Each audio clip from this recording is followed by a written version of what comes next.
close your eyes now, and let me tell you a story.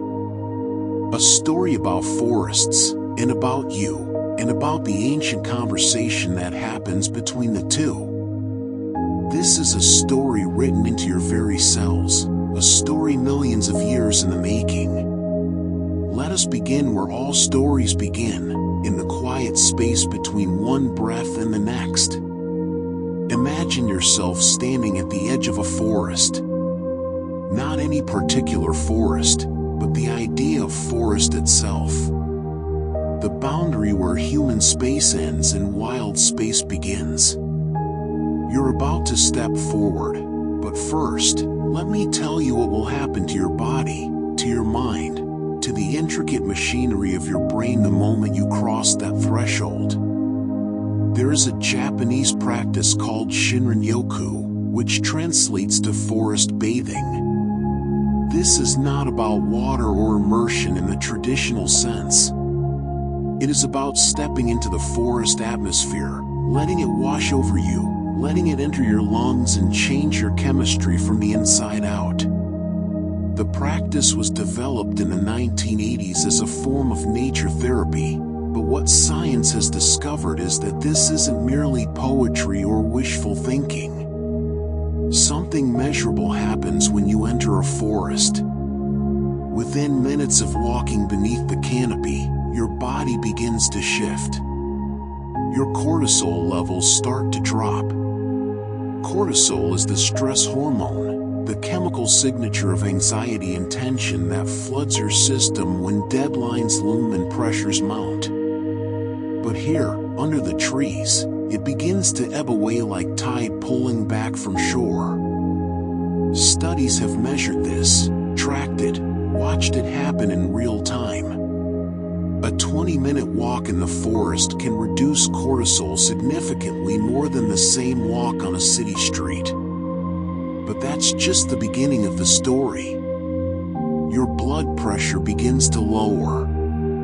Your heart rate slows to a steadier, calmer rhythm. These aren't small changes. These are the kinds of shifts that doctors prescribe medication to achieve, and here they are, happening naturally, simply because you're surrounded by trees. The forest is practicing medicine on you, and you didn't even need to make an appointment. Now, let's talk about what you're breathing. Trees are having a conversation all around you, though you can't hear it with your ears. They communicate through chemicals released into the air, organic compounds called phytoncides. These are wood essential oils, the aromatic compounds that give forests their distinctive scent. When you smell that clean, sharp, slightly sweet smell of a forest, you're breathing in phytoncides. Pine trees, oak trees, cedar trees, they all release these compounds as part of their immune system, protecting themselves from bacteria, fungi, and insects. But here's where the story becomes remarkable. When you breathe in these phytoncides, they enter your bloodstream and begin to change you. They increase the activity and number of natural killer cells in your body. Natural killer cells are part of your immune system, white blood cells that patrol your body looking for threats, viruses, tumors, anything that shouldn't be there. A single day spent in a forest can increase natural killer cell activity by almost 50%. A weekend in the woods, and that boost can last for up to 30 days. The forest is strengthening your immune system simply by letting you breathe its air. Let's slow down even more now. Let your breathing deepen. There's no rush in this story. Time moves differently under the trees. Your parasympathetic nervous system is activating.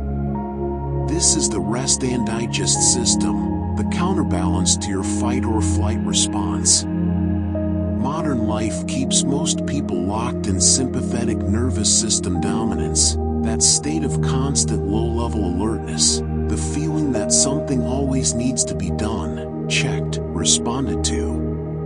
But the forest flips the switch.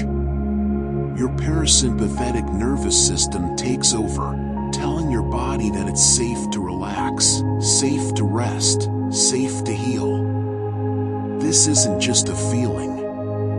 Researchers have measured it using heart rate variability, the variation in time between heartbeats. Higher variability indicates better parasympathetic activity, better stress resilience. People in forests show marked improvements in heart rate variability compared to urban environments. Now, deeper into our story, let's talk about what's happening in your brain. The prefrontal cortex, that part of your brain responsible for complex thinking, decision-making, and that constant mental chatter that so many people struggle to quiet, it begins to calm down. Brain imaging studies show that forest environments reduce activity in the subgenual prefrontal cortex, an area associated with rumination and negative thought patterns.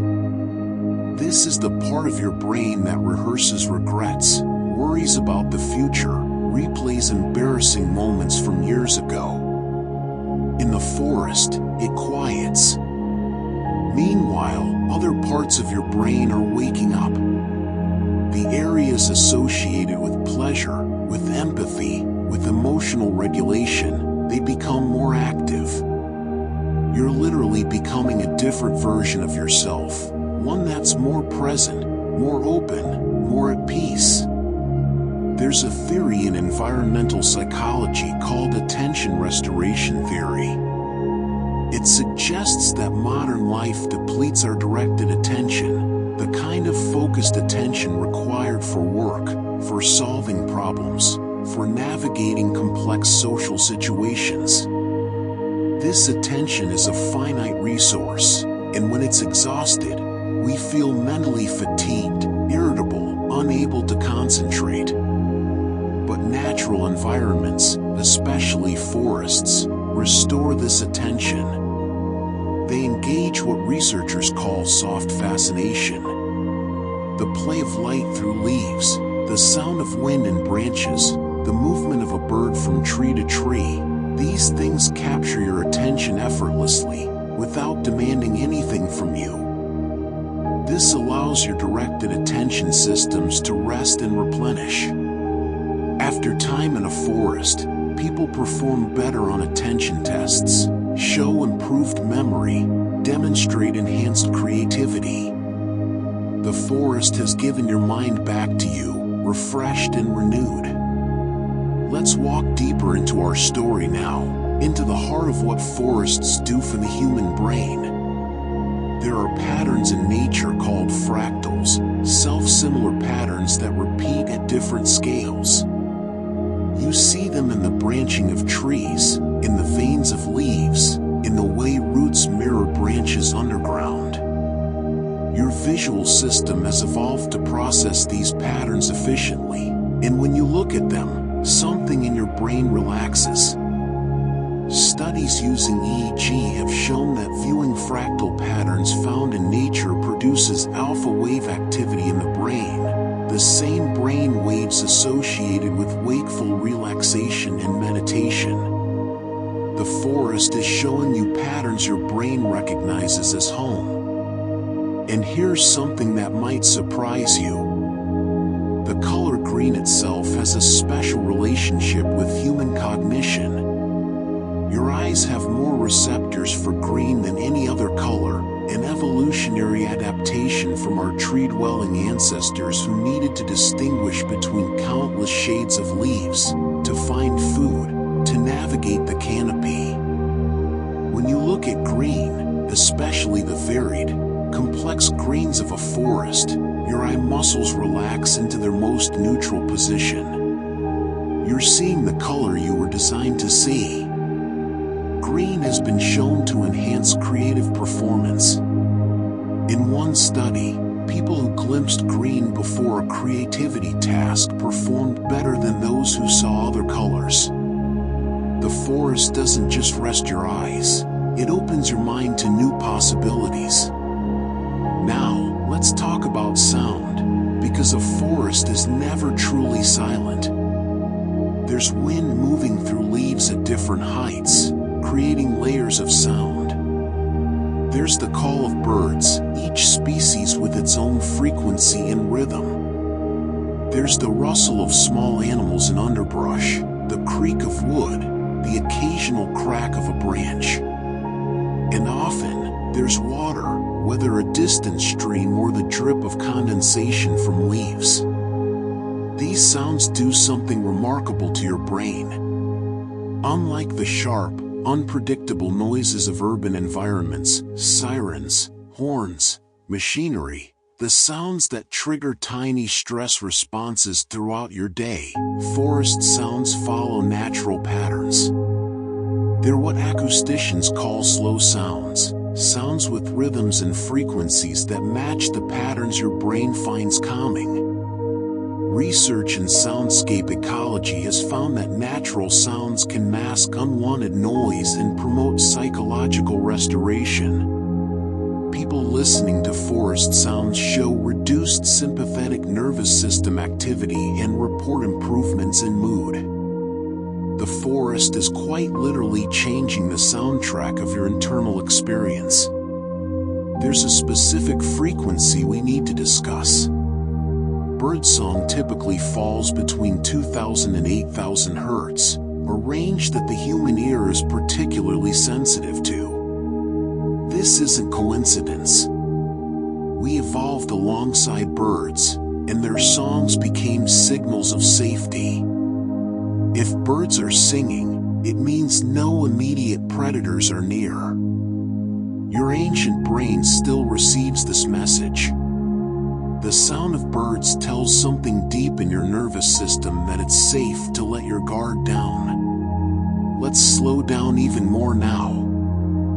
Feel yourself sinking deeper into this story, deeper into rest. The forest changes not just what happens in your brain, but the structure of your brain itself, given enough time and exposure. Neuroplasticity, the brain's ability to form new neural connections and reorganize itself, is enhanced by nature exposure. Studies on children who spend regular time in natural environments show differences in brain structure, particularly in areas related to spatial memory and attention. But even in adults, regular forest exposure creates changes. People who live near forests or spend regular time in them show better cognitive function as they age. The forest doesn't just make you feel better in the moment, it's actually protecting your brain over time, building cognitive reserve that can help resist the effects of aging and disease. There's a concept in psychology called biophilia, coined by biologist E.O. Wilson. It suggests that humans have an innate tendency to seek connections with nature and other forms of life. This isn't learned behavior, it's written into who we are. For the vast majority of human existence, our ancestors lived in direct relationship with forests and wild places. Modern civilization, with its concrete and steel and glass, is the aberration, not the norm. The forest feels good because it's what your brain expects. It's the environment you were designed for. When you feel that sense of peace in a forest, that feeling of coming home to yourself, it's not metaphorical. It's your nervous system recognizing its native habitat. Let's talk about infinity for a moment, or at least, the perception of it. In a forest, especially an old-growth forest, your gaze can extend into complexity. Unlike a room where your vision stops at walls, or a city street where buildings block the horizon, a forest offers depth that seems to go on and on. You can look between trees, through layers of vegetation, into shadows and dappled light. This sense of depth, of infinite complexity, does something to the human psyche. It provides what psychologists call prospect and refuge, the ability to see without being seen, to have a vantage vantage point while feeling sheltered. These conditions make humans feel inherently safe. Your ancient ancestors needed to see predators coming while remaining hidden themselves. The forest architecture provides this perfectly, the refuge of trees to hide behind, the prospect of sight lines between them. This architectural relationship reduces anxiety. Your brain, assessing the environment for threats as it always does, finds the balance it's looking for. There's something else happening with your sense of scale. In a forest, you're confronted with living things that dwarf you. A single old tree might have been growing for centuries, might weigh dozens of tons, might host entire ecosystems in its branches and bark. Standing next to such a being, your problems, your worries, your daily concerns become smaller. Not insignificant, but right-sized. Psychologists have studied this experience, which they call awe. Awe is the emotion you feel in the presence of something vast that you can't immediately comprehend, something that makes you revise your understanding of the world. Experiencing awe in nature has been linked to decreased inflammation in the body, improved mood, increased generosity and ethical behavior, and a greater sense of life satisfaction. The forest makes you feel small in a way that somehow makes you feel more whole. Let your breathing slow even more. Let the story carry you. We need to talk about soil for a moment, because even the ground beneath your feet in a forest is extraordinary. A handful of healthy forest soil contains more microorganisms than there are people on Earth. Billions of bacteria, fungi, protozoa, all working together in complex relationships. Some of these microorganisms release compounds into the air. One soil bacterium, Mycobacterium vaccae, has been found to trigger the release of serotonin in the brain when inhaled or ingested. Serotonin is one of your key neurotransmitters, involved in mood regulation, sleep, appetite, and feelings of well-being. This bacterium is so effective at improving mood that researchers are studying it as a potential treatment for depression. You're not imagining the mood lift you feel in a forest. You're breathing in and absorbing microorganisms that quite literally change your brain chemistry. There's a whole branch of science now called the microbiome gut-brain axis, studying how microorganisms influence mental health. The forest, with its rich microbial diversity, is exposing you to beneficial organisms that your body may be starved for in sterile urban environments.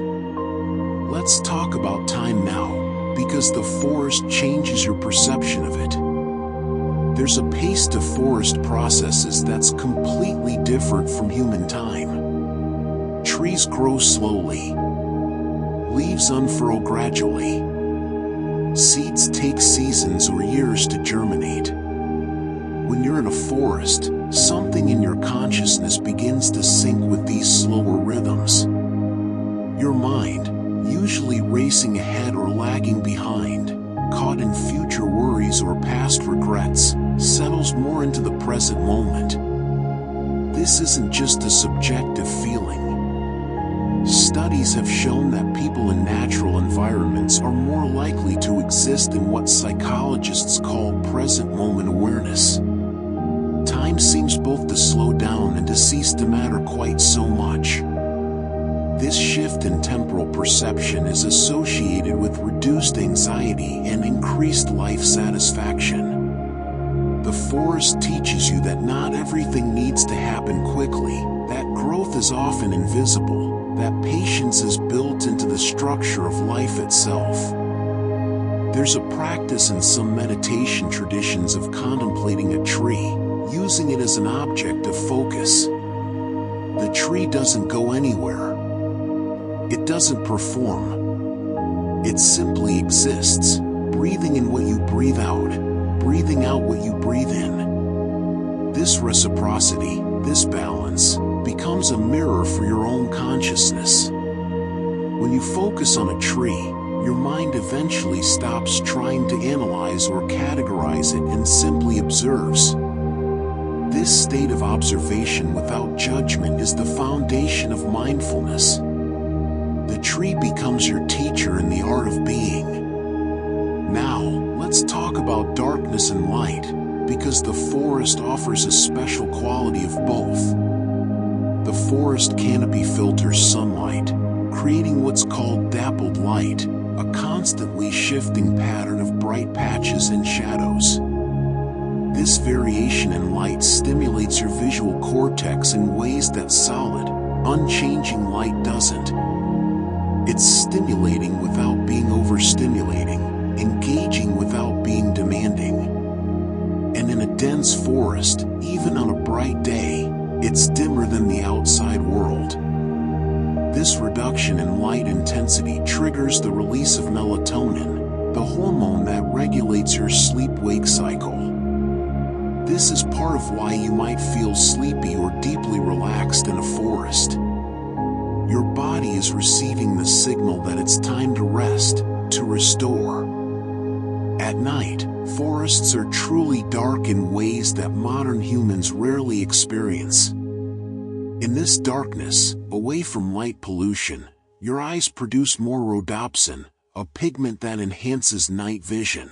But more importantly, your mind produces something else, a sense of mystery, of possibility, of connection to the countless generations of humans who sat around fires in forest clearings, telling stories, making sense of their world. This primal experience of darkness and firelight is encoded in your nervous system. It's why a forest at dusk can feel both slightly eerie and deeply comforting. You're connecting with something ancient in yourself. Let's explore the edges of the forest now, because even the structure of how forests meet other ecosystems tells us something. Forest edges are zones of intense biodiversity, places where different habitats overlap and species from both zones intermingle. They're neither fully forest nor fully meadow, but something in between. Psychologically, humans are drawn to these edge spaces. They offer visibility, you can see into the open area, while maintaining the shelter of the forest behind you. This preference for edges is so strong that landscape designers deliberately create them in parks and gardens. Your brain finds them inherently appealing because they represent opportunity, the chance to gather food in the open while having quick access to the safety of cover. Even though you're not actually foraging or fleeing predators, that ancient calculus still runs in the background of your consciousness. The edge teaches you about transitions, about how one state becomes another, about how boundaries can be productive spaces rather than barriers. Let's talk about temperature and touch now. Forests maintain their own climate. Even on a hot day, the interior of a forest is cooler than the surrounding area. The canopy provides shade. The evapotranspiration from leaves creates humidity, the soil retains moisture. This microclimate is more stable, with fewer extreme fluctuations than open areas experience. For your body, this stability is soothing. Your thermoregulation system doesn't need to work as hard. You're not being bombarded with temperature stress. This allows more of your energy to go toward healing, repair, and restoration rather than constant adjustment. And when you touch trees, something remarkable happens. The rough texture of bark, the smoothness of leaves, the springiness of moss, these tactile experiences activate your somatosensory cortex in ways that are grounding and centering. Tactile engagement with natural materials has been shown to reduce stress and promote feelings of connection. Some researchers believe that the slightly negative electrical charge found on the surface of the Earth, including tree bark, may have beneficial effects when you make direct physical contact. This practice, sometimes called earthing or grounding, is being studied for its potential to reduce inflammation and improve sleep. Whether through measurable electrical exchange or simple tactile comfort, touching trees connects you to something solid, ancient, and enduring. Let's go deeper now into the chemistry of calm. Beyond phytoncides, trees release other volatile organic compounds into the air. These compounds, with names like alpha-pinene and D-limonene, have been studied for their effects on human physiology. Alpha-pinene, common in pine forests, has been shown to have anti-inflammatory and bronchodilator effects. D-limonene, found in evergreen forests, has been studied for its anxiety-reducing properties. When you walk in a forest, you're moving through an invisible cloud of these compounds, a kind of natural aromatherapy far more complex and subtle than any essential oil diffuser could replicate. Each breath is a tiny dose of medicine, each moment a treatment you're not consciously aware you're receiving. The forest doesn't ask your permission to heal you. It simply does. There's also the matter of negative ions. Near moving water in forests, especially around waterfalls or streams, the air is rich in negative ions.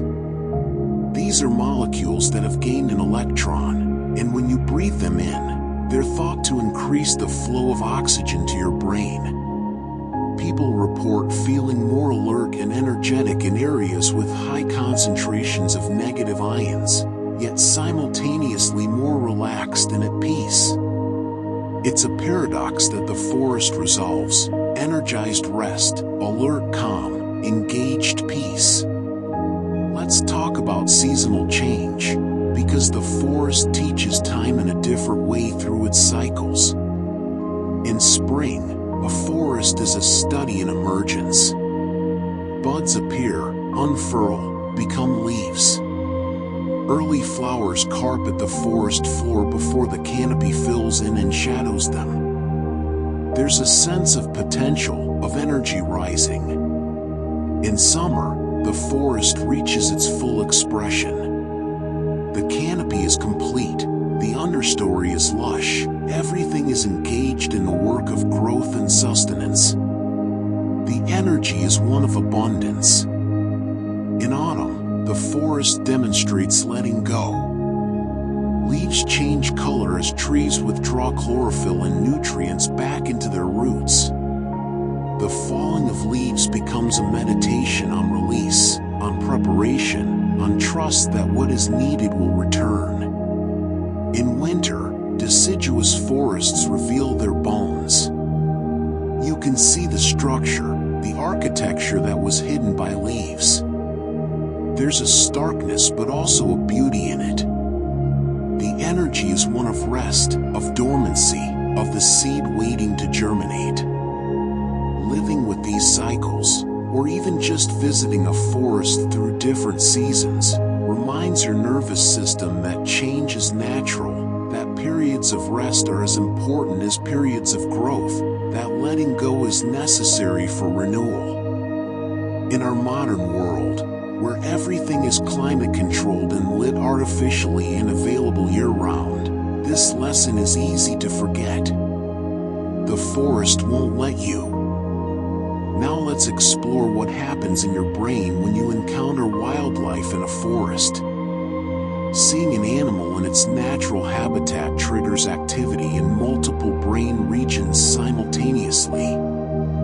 There's the visual cortex processing the image, the amygdala assessing whether there's any danger, the hippocampus comparing this experience to memories, and crucially, the mirror neuron system activating.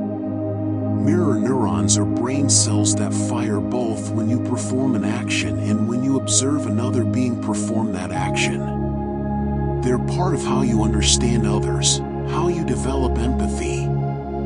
When you watch a deer moving through the forest, something in your brain mirrors that movement, that state of being. You're not just observing the deer, you're in some subtle way experiencing what it might be like to be the deer. This capacity for interspecies empathy, for connecting with other forms of consciousness, expands your sense of self. You become more than just your individual ego. You become part of a web of awareness that includes other beings. Even insects, often overlooked, contribute to this effect. Watching bees move from flower to flower, observing ants carry loads many times their size, noticing a spider in its web, these small encounters with other forms of intelligence remind you that consciousness takes many forms, that you're not alone in your awareness. Let's talk about the specific geometry of forests and what it does to your spatial cognition. Unlike the right angles and flat surfaces of built environments, forests are composed of irregular curves, spirals, and organic shapes. Navigating through a forest requires your brain to constantly update its three-dimensional map of space, engaging your hippocampus in ways that structured environments don't. This kind of navigation, called spatial wayfinding, is cognitively demanding but in a way that's stimulating rather than stressful. It's a workout for your brain that improves spatial memory and may help maintain cognitive function. Interestingly, people who regularly navigate natural environments show enhanced activity in brain regions associated with spatial memory compared to people who primarily navigate urban grids. The forest makes you better at understanding and moving through space. And because there are no signs or street names, navigation in a forest requires you to pay attention to subtle cues, the angle of light, the sound of water, the pattern of moss on trees. This heightened attention is a form of mindfulness, pulling you fully into the present moment. Let's slow down again. Let the words wash over you like wind through leaves. There's a phenomenon called forest space, a term used by some psychologists to describe the unique sense of enclosure and openness that forests provide simultaneously. You're enclosed by trees, yet space is open between them. You're sheltered, yet you can move freely. This balance of containment and possibility is psychologically optimal for many people. Too much openness can feel exposing, even threatening. Too much enclosure can feel confining. The forest offers both at once, constantly, naturally. This balance is reflected in your sense of personal space and boundaries.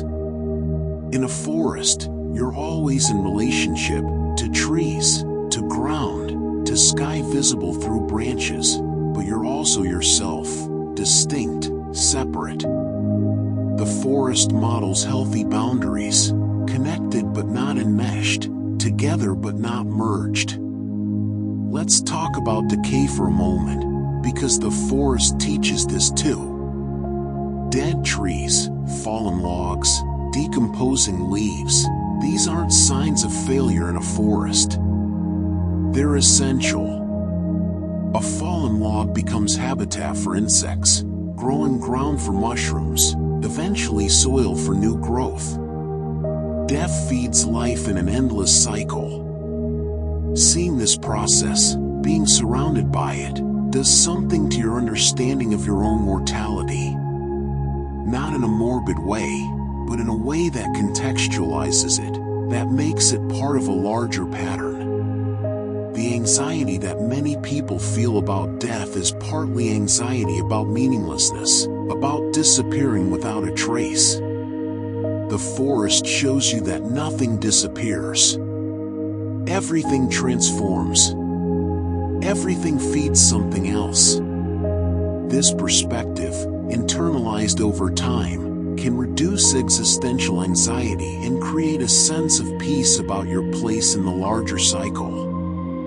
Let's talk about silence now, the specific quality of quiet in a forest. It's not actually silent, as we've discussed, but there's an absence of human-made mechanical noise that creates a kind of silence for the modern ear. In this silence, you can hear your own thoughts more clearly. But more than that, you can hear the space between your thoughts.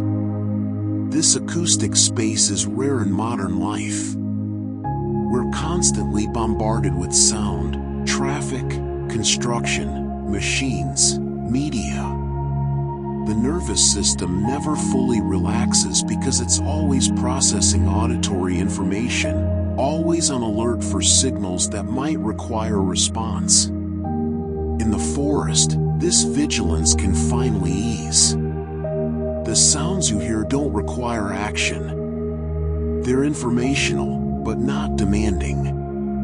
Your auditory cortex can rest into a state of open awareness rather than focused analysis. This rest is profound.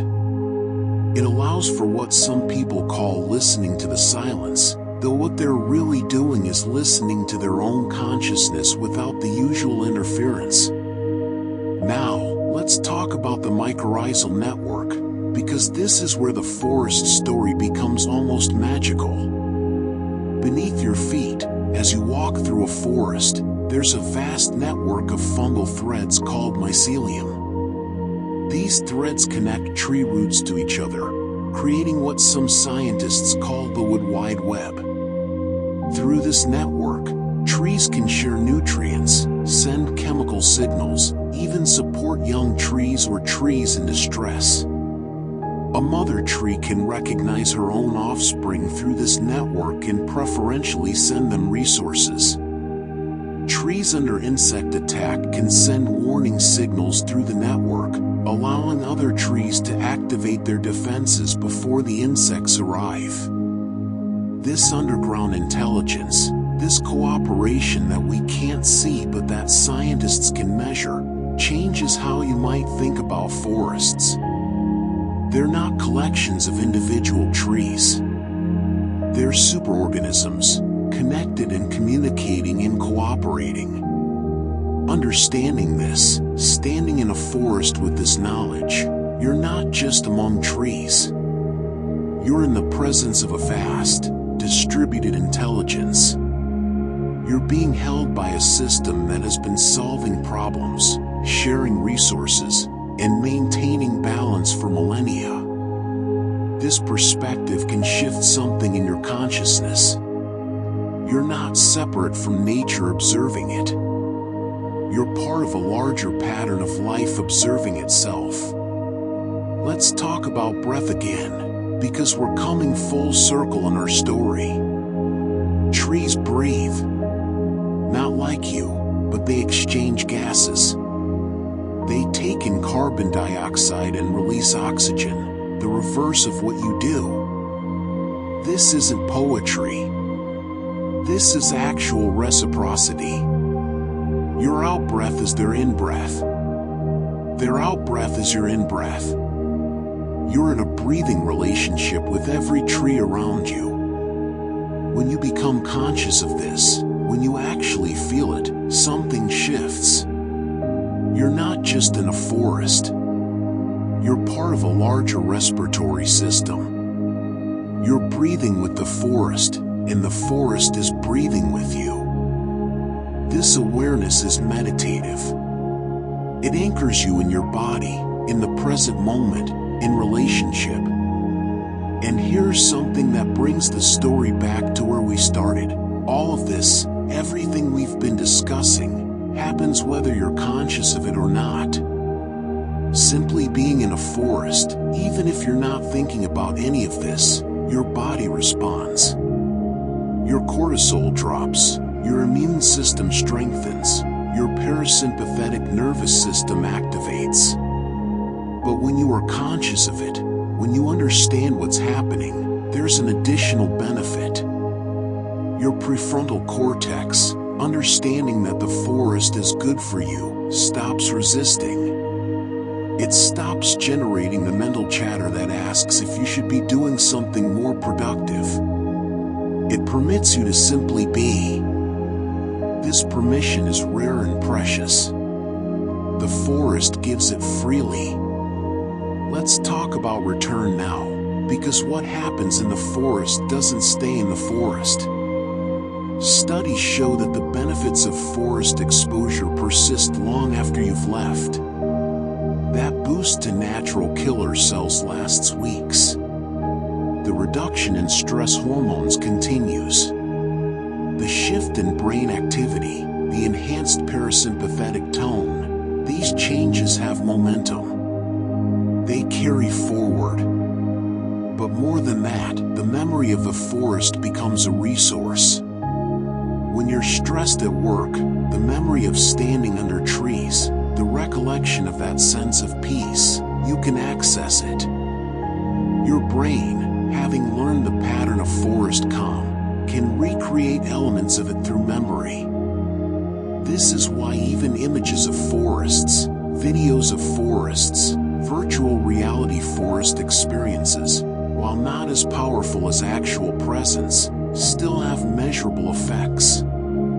Your brain recognizes the pattern and begins to shift toward the state it learned in the actual forest. The forest teaches your brain a way of being, and once learned, it's always available. Let's talk about developmental effects, because the forest's influence starts young and lasts long. Children who spend regular time in forests and natural areas show improved attention spans, better impulse control, enhanced creativity, and reduced symptoms of ADHD.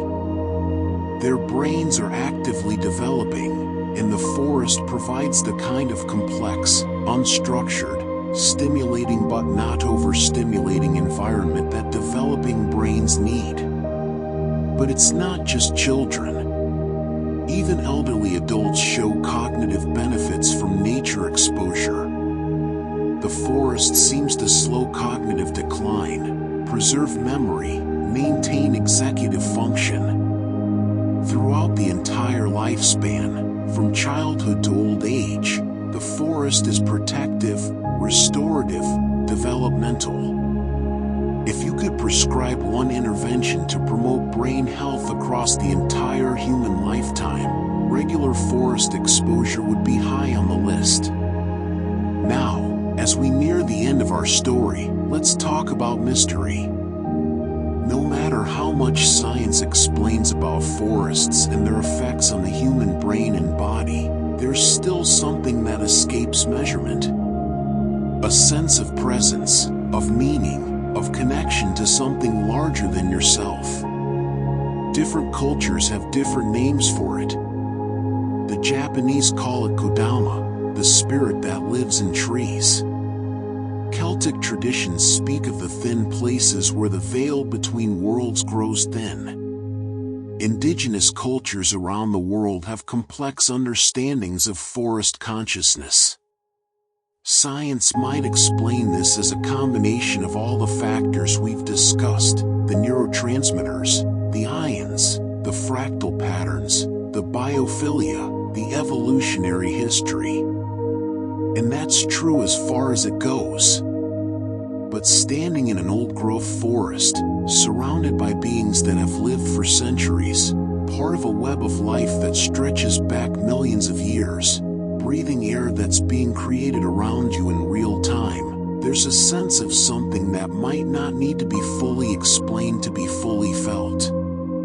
The forest gives you permission to experience mystery without needing to solve it. As you drift now towards sleep, let me leave you with this. Your brain, with its 100 billion neurons and its trillions of connections, is the most complex structure in the known universe. And yet, it finds rest, finds healing, finds wholeness in the presence of trees. Why does the forest help the brain? Because the brain came from the forest. Because your consciousness, human consciousness, emerged from millions of years of organisms living in relationship with trees and soil and water and sky. The forest doesn't heal you because it's some external medicine. The forest heals you because it's home. It's the environment your brain was built for, the context in which everything about you makes sense. When you stand in a forest and feel peace, you're not escaping your life. You're returning to it.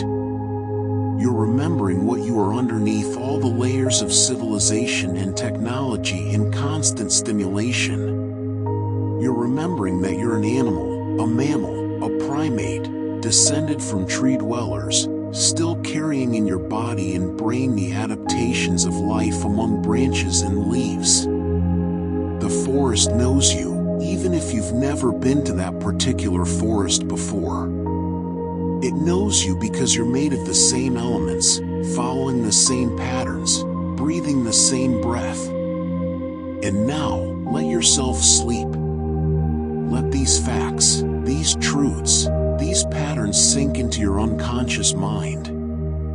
Let them work on you while you rest. The forest is still out there, always out there, waiting to welcome you back. The trees are breathing. The soil is teeming with life. The birds are settling into their nests, and the owl is beginning to hunt. You are connected to all of it, always, even here, even now, even in sleep. The forest holds you. Rest now. The story doesn't end here. There's more to tell, more to understand about this relationship between forest and mind. Let's go deeper still, into layers we haven't yet explored. Breathe slowly. Let each word settle like leaves falling to the forest floor. Let's talk about the concept of green exercise, because movement through a forest is different from movement anywhere else. When you walk through a forest, your gait changes. The uneven terrain, the roots crossing the path, the occasional need to duck under a branch or step over a log, all of this requires constant micro-adjustments. Your proprioception, your body's sense of where it is in space, becomes highly engaged.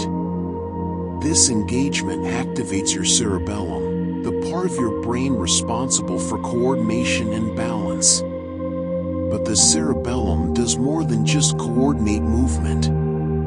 It's now understood to play a role in cognitive function, in emotion regulation, in the timing of thoughts. When you activate your cerebellum through complex natural movement, you're not just exercising your body.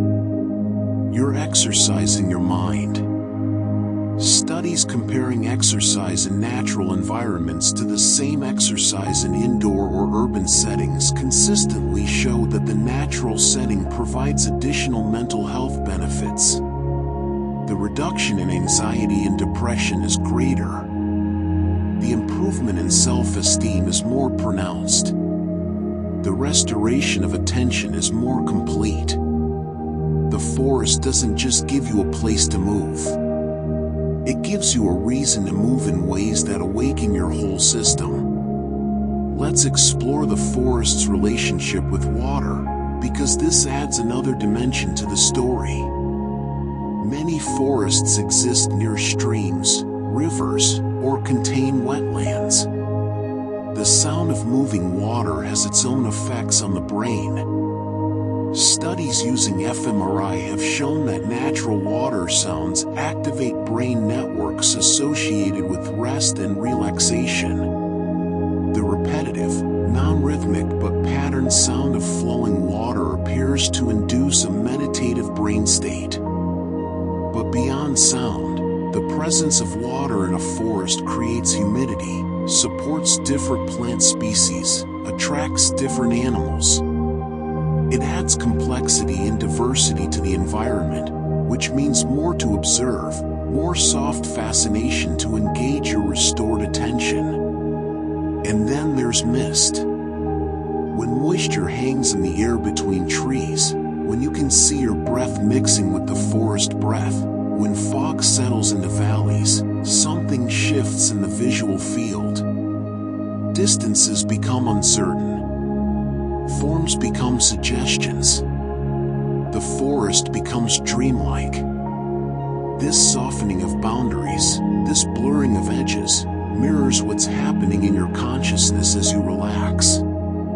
The hard distinctions you maintain in daily life, the sharp separations between self and other, these two begin to soften. You're still you, but you're also part of something larger, something harder to define. Let's talk about the specific effects of different types of forests, because not all forests are the same. Coniferous forests, dominated by pine, fir, spruce, and cedar, tend to be darker, quieter, more aromatic. The phytoncides are different here, stronger in some ways.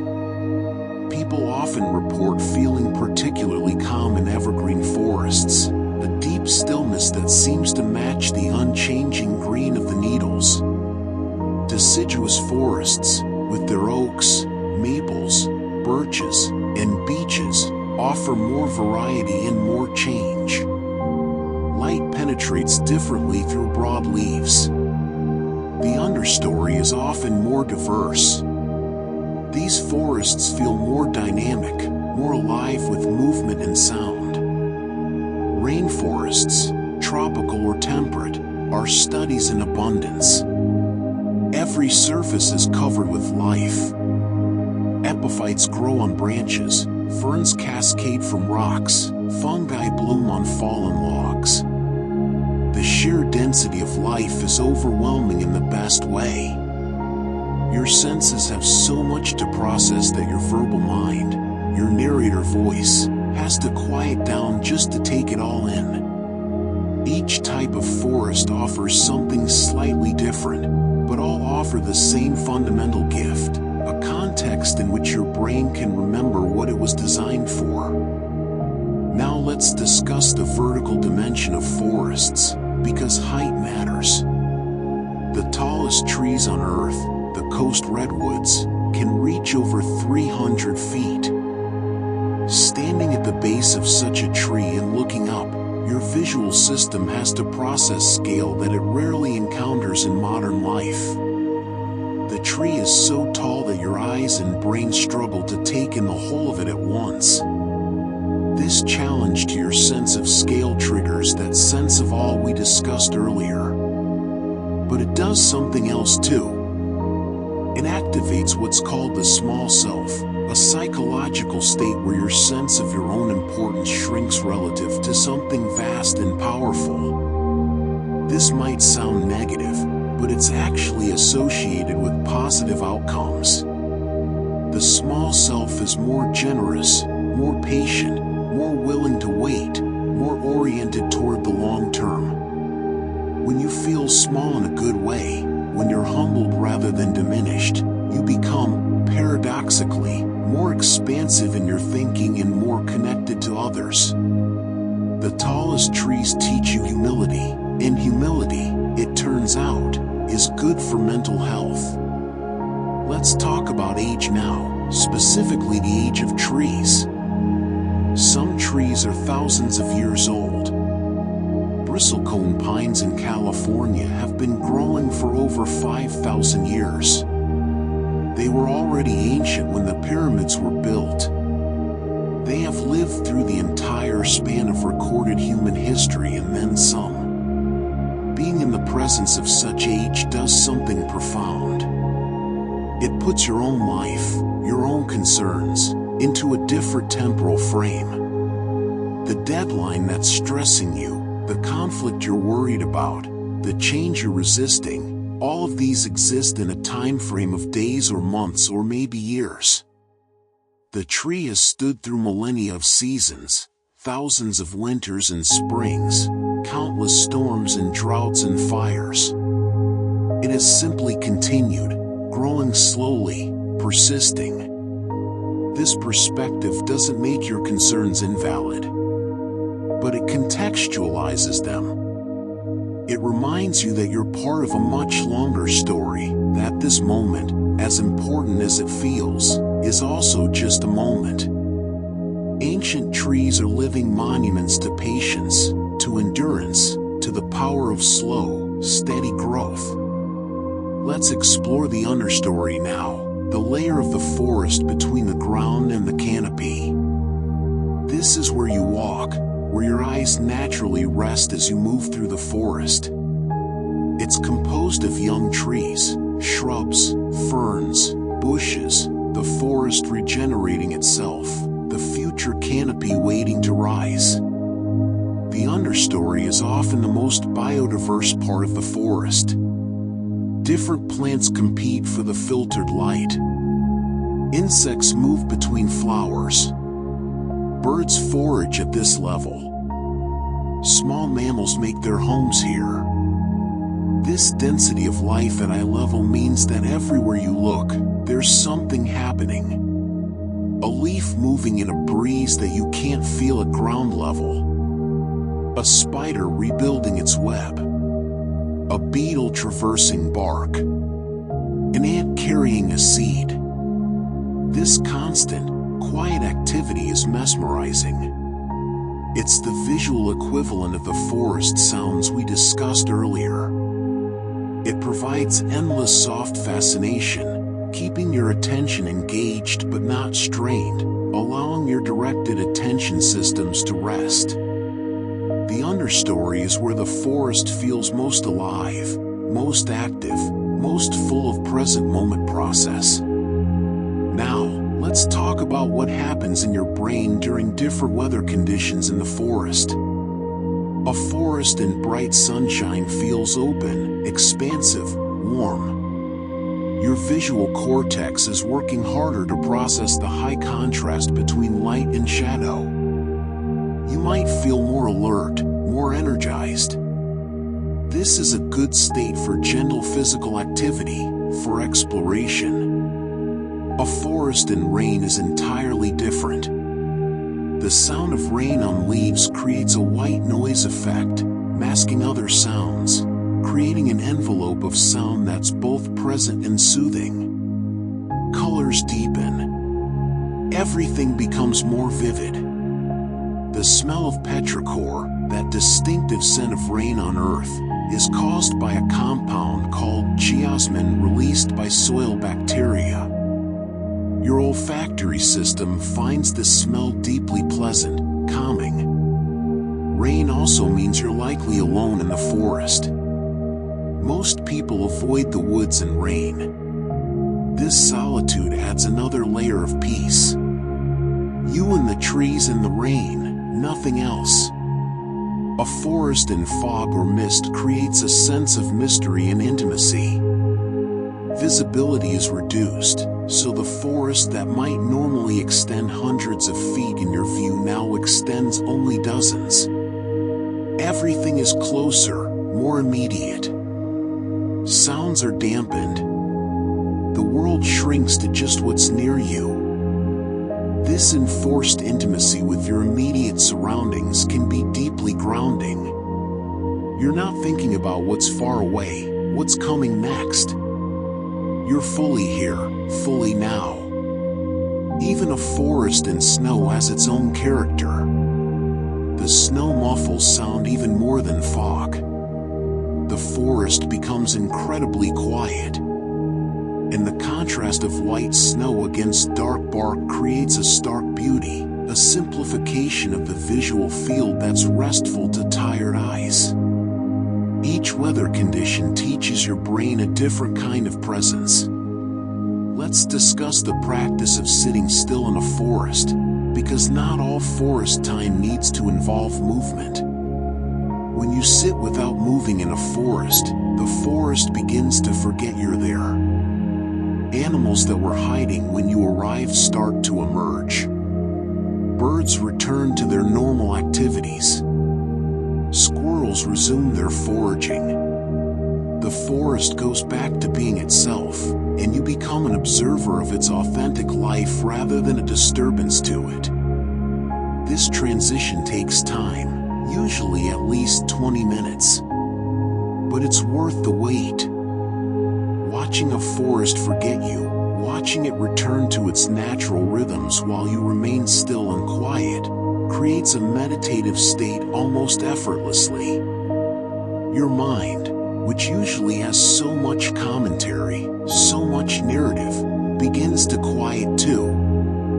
Because what is there to say about a bird hopping from branch to branch? What internal dialogue is necessary when watching a leaf spiral slowly down to the ground? Stillness in the forest teaches your mind stillness. The forest's way of being begins to become your way of being. Let's talk about the specific benefits of barefoot contact with forest ground. Walking barefoot on earth, what we mentioned earlier as grounding or earthing, has been studied for its physiological effects. The earth carries a negative electrical charge, and direct contact appears to allow electrons to flow into your body. This has been associated with reduced inflammation, improved sleep, reduced pain, and better cardiovascular health. But beyond the measurable electrical effects, there's something about the sensory experience. The texture of soil, the coolness of moss, the occasional prick of a pine needle, the squish of wet leaves, these sensations wake up your feet in ways that shoes never allow. Your feet have thousands of nerve endings.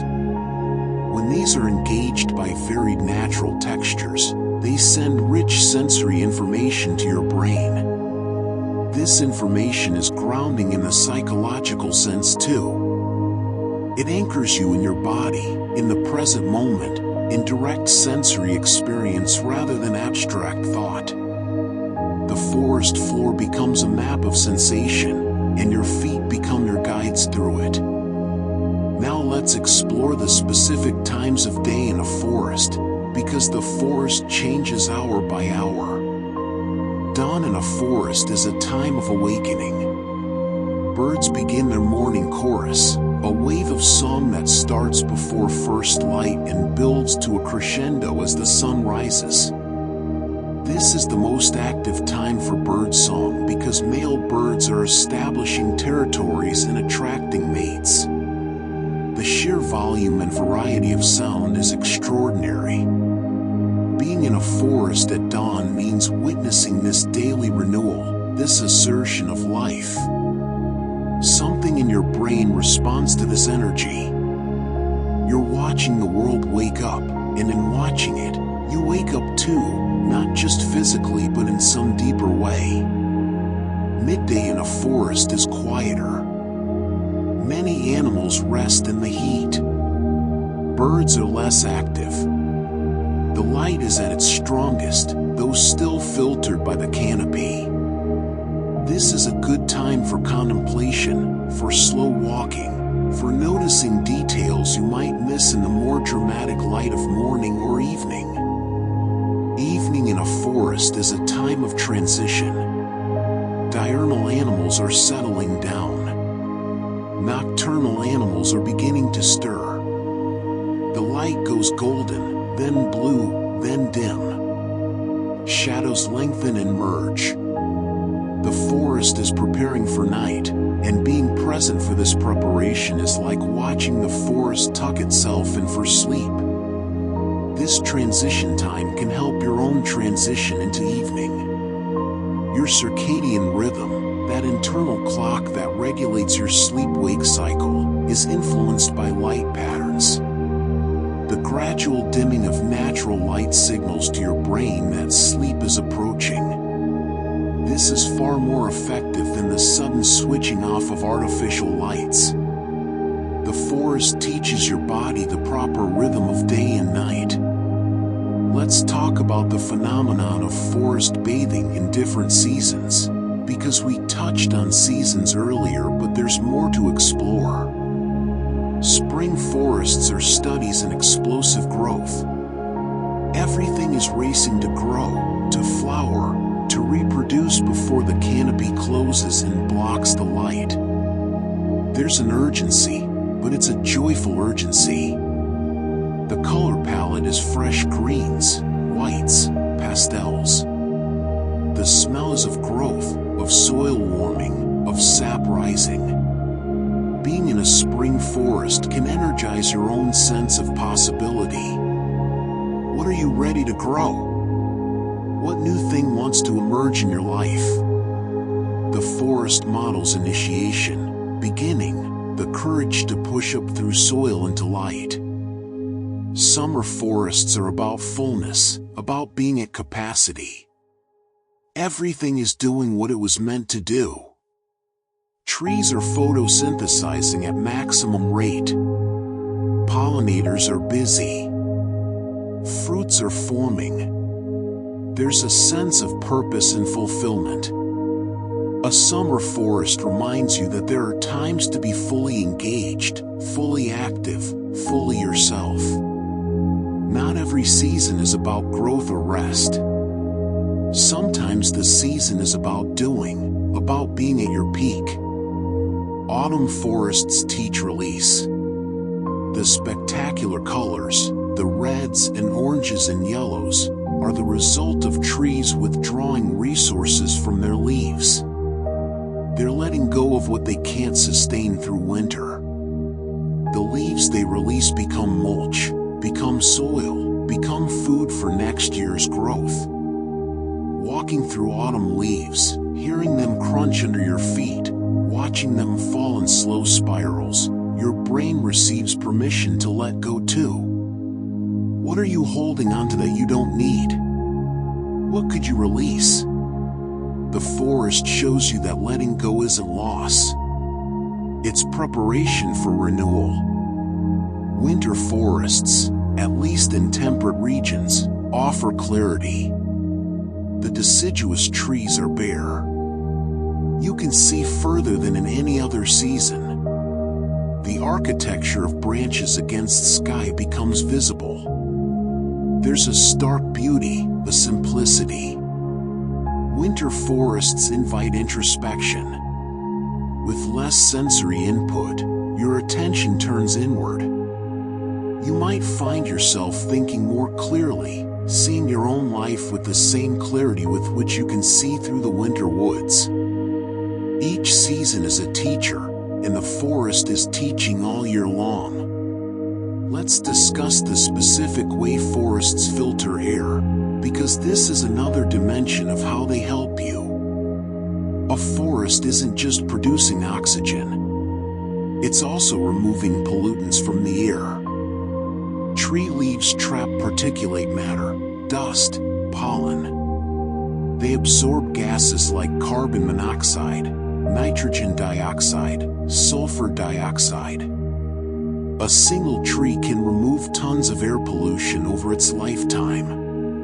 When you breathe in a forest, you're breathing cleaner air than almost anywhere else. Your respiratory system doesn't have to work as hard to filter out contaminants. Your lungs can focus on the simple exchange of oxygen and carbon dioxide rather than dealing with exhaust fumes and industrial emissions. This cleaner air means your blood oxygen levels are better. Your brain, which uses about 20% of your body's oxygen despite being only 2% of your body weight, functions better with better oxygenation. Cognitive performance improves. Mental fatigue reduces. The forest is literally giving you better air to think with. Now let's explore the concept of green mind, a term from environmental psychology. Researchers have proposed a framework with 3 states: red mind, stressed, anxious, depressed; blue mind, calm, peaceful, unified; and green mind, creative, energized, connected. Green mind is specifically associated with natural environments, particularly forests. In green mind state, you're alert but not anxious. You're relaxed but not lethargic. You're receptive to new ideas. You're able to make connections between disparate concepts. This is the state that's optimal for insight, for creative breakthroughs, for solving problems that seemed intractable in red mind state. Many writers, artists, and thinkers have instinctively known this. They walk in forests when they're stuck. They retreat to cabins in the woods when they need to create. What they're doing is accessing green mind, using the forest to unlock their brain's creative capacities. You don't have to be a professional creative to benefit from this. Any problem you're facing, any decision you're trying to make, any new idea you're trying to develop, green mind can help. The forest is your ally in creativity. Let's talk about the specific impact of old-growth forests versus younger forests. Old-growth forests, those that have never been logged or have been undisturbed for hundreds of years, have characteristics that younger forests lack. The trees are larger, yes, but they're also more diverse in size. There are ancient giants, mature trees, middle-aged trees, saplings, and seedlings all coexisting. There's more dead wood, both standing snags and fallen logs, which support huge populations of insects, fungi, and other organisms. The soil is deeper, richer, more complex. The mycorrhizal networks are more established, more extensive. Being in an old-growth forest, you're in the presence of climax ecology, a system that has reached its full expression. The complexity is overwhelming. There are more layers, more niches, more relationships, more life per cubic meter than in a younger forest. This complexity, this density of relationship, mirrors what's happening in your own brain. Your brain is also a complex network of relationships between neurons, with information flowing through established pathways but also creating new connections. The old-growth forest is a physical metaphor for the kind of rich, interconnected thinking that emerges in green mind state. Younger forests, second-growth forests, have their own character. They're often denser at ground level because more light reaches the forest floor. They can feel more vibrant, more energetic. Growth is still happening rapidly. Both types of forest have value. But if you want to experience the full majesty of what a forest can be, if you want to feel the weight of deep time and complex ecology, then old-growth forest is incomparable. Let's discuss the forest's relationship with your gut-brain axis, because this connection is fascinating. We mentioned earlier that forest soil contains beneficial bacteria. But there's more to this story. Your gut contains trillions of microorganisms, your microbiome, which influences everything from your immune system to your mood to your cognitive function. The diversity of your gut microbiome is linked to health. More diversity generally means better health outcomes. And exposure to natural environments, especially forests, increases the diversity of your microbiome. When you're in a forest, you're breathing in microorganisms. You're touching surfaces covered with them. If you eat anything that grew in or near the forest, you're ingesting them. These organisms enter your system and join your existing microbiome, adding diversity, adding new metabolic capabilities. Some of these organisms produce compounds that affect your brain. They can influence neurotransmitter production. They can reduce inflammation, which is linked to depression.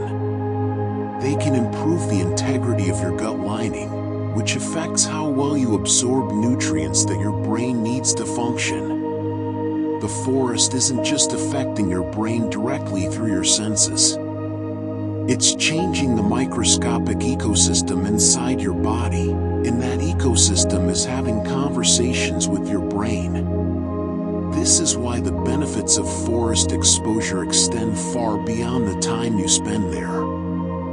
You're bringing part of the forest home with you, in you, as part of you. Let's explore the phenomenon of forest resilience and what it teaches.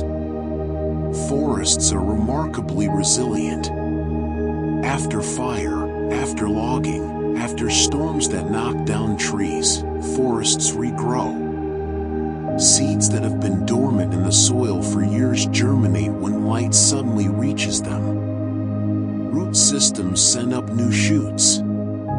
Pioneer species moving quickly, stabilizing soil and beginning the process of succession. Over decades and centuries, the forest returns. Not necessarily to exactly what it was before, but to a functional, complex ecosystem. Witnessing this resilience, understanding it, knowing that the forest you're in might have been devastated 50 years ago and has recovered, this knowledge seeps into your consciousness. It becomes a model for your own resilience.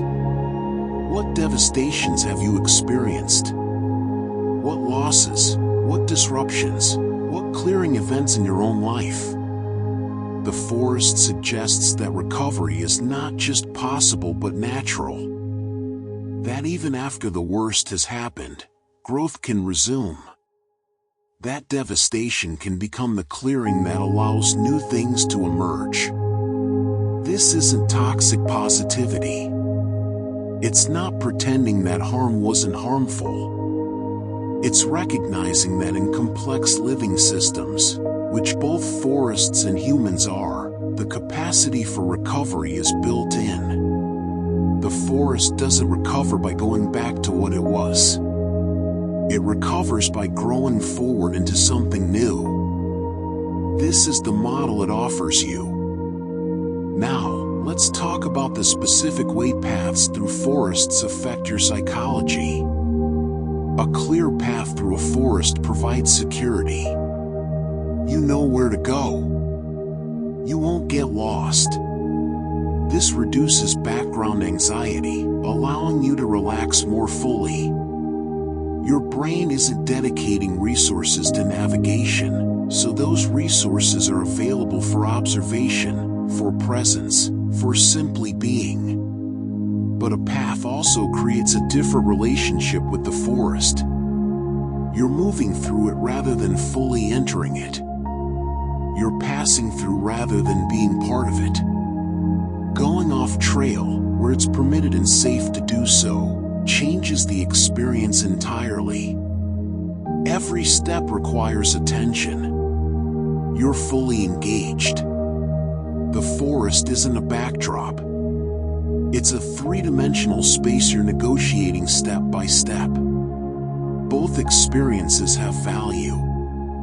The path allows for a meditative, flowing experience. Off-trail is more immediate, more challenging, more intimate.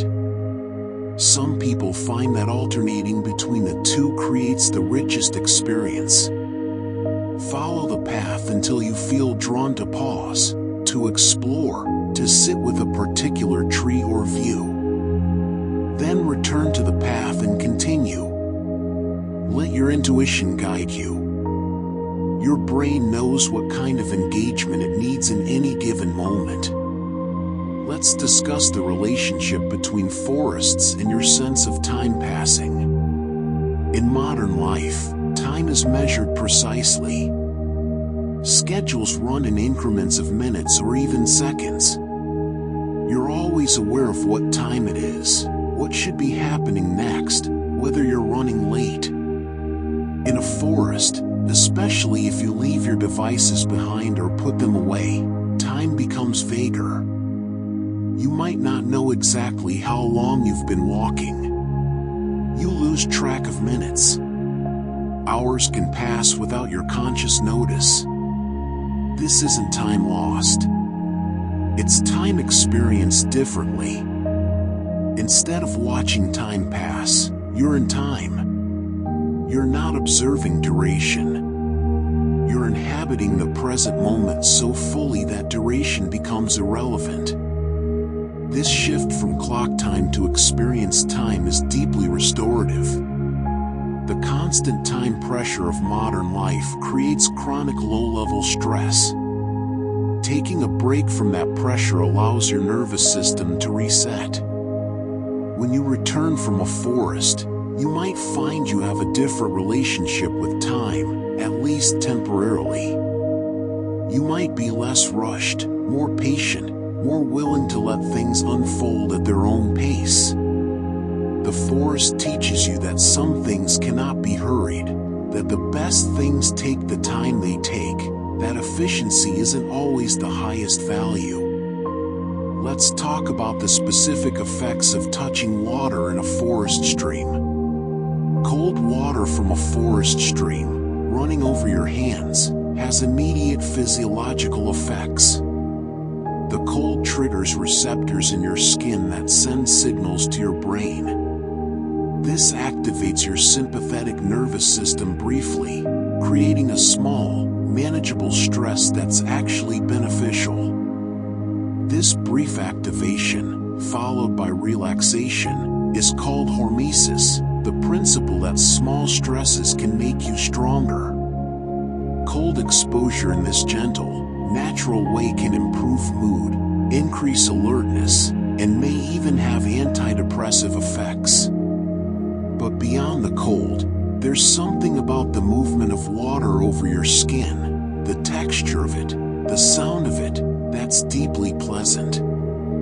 Your brain is receiving multiple forms of sensory input simultaneously, and when that input is all from a safe, natural source, the effect is integrative. Your sense of being a unified self in a real world becomes stronger. This is part of what people mean when they talk about nature helping them feel more real or more themselves. The sensory experiences are so direct, so unmediated, that they cut through the layers of abstraction that usually separate you from direct experience. The forest, and especially water in the forest, returns you to your senses. Now let's explore what happens when you make sound in a forest.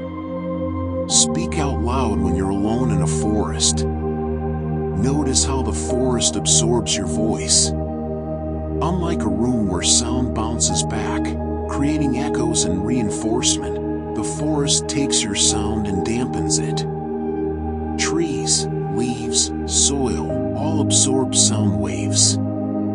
This creates a sense of privacy, of safety to express yourself. Some people find that they can think out loud in a forest in ways they never would in populated areas. The forest listens without judgment. It simply absorbs whatever you need to say. Singing in a forest is a particular pleasure. Your voice still sounds like your voice, but softened, integrated into the forest soundscape. You become part of the forest symphony.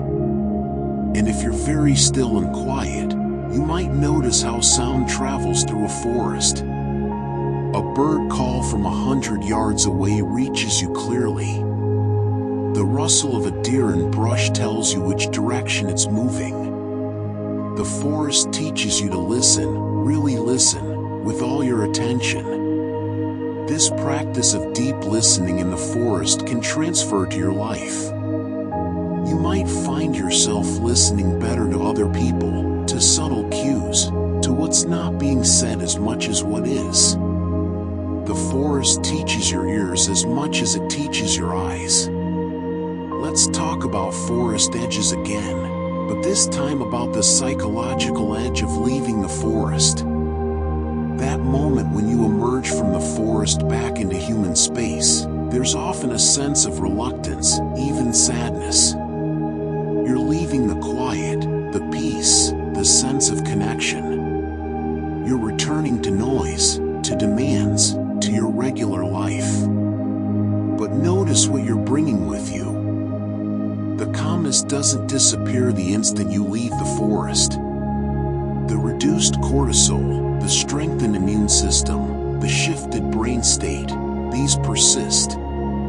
You're carrying the forest with you in your body, in your changed chemistry. And the memory, the specific sensory memories of the forest, these become resources you can access later. In a stressful moment, you can close your eyes and remember standing under trees, remember the smell, the sound, the feeling. Your brain will begin to recreate elements of that calm state. The forest teaches you that peace isn't just a place. It's a state you can learn to access. Finally, let's talk about return, about going back to the same forest multiple times. When you visit a forest regularly, you begin to know it. You recognize individual trees. You notice subtle changes between visits. That branch that was whole is now broken. That fallen log has more moss than last time. Mushrooms have appeared where there were none before. This knowing, this relationship with a specific place, creates a different quality of experience. You're not just in a forest. You're in your forest.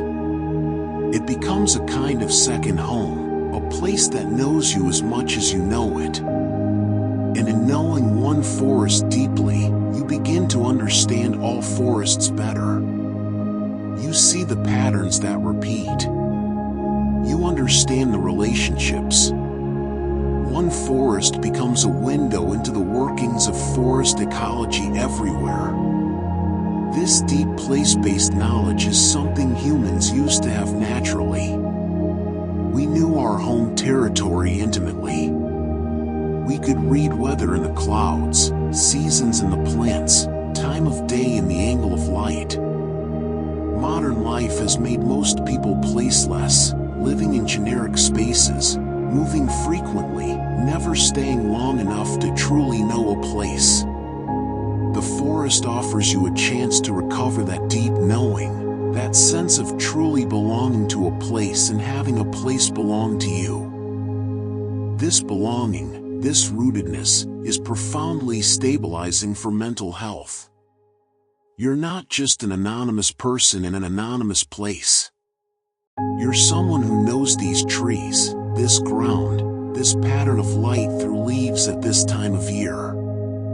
And the forest knows you too. It has felt your footsteps. It has breathed your breath. You've become part of its story, and it has become part of yours. This is the deepest gift the forest gives. Not just calm, not just health, not just restored attention, though it gives all of these. The deepest gift is belonging. The forest reminds you that you belong to this earth, to this web of life, to this pattern of breath and growth and change and seasons. You are not separate from nature observing it. You are nature becoming conscious of itself. The forest knows this. It has always known this. And now, perhaps, you know it too. Rest in that knowledge. Let it hold you as you drift towards sleep. The forest is breathing. You are breathing. It's the same breath, the same life, the same story. Breathe deeply. Let your body settle more completely. We have time. All the time in the world. Let's talk about the forest canopy from a different angle, about what scientists call the canopy effect on human consciousness. When you stand beneath a dense canopy, you're standing under a living ceiling. This creates what environmental psychologists call prospect and refuge in its fullest expression. The canopy is your roof, protecting you from elements, from the harsh sun, from exposure. Meanwhile, the spaces between trees give you visibility, the ability to see what's around you. This combination, protection overhead with visibility around, triggers deep feelings of safety in the human brain. Your amygdala, constantly scanning for threats even when you're not conscious consciously aware of it, finds this configuration optimal. Protected but not trapped.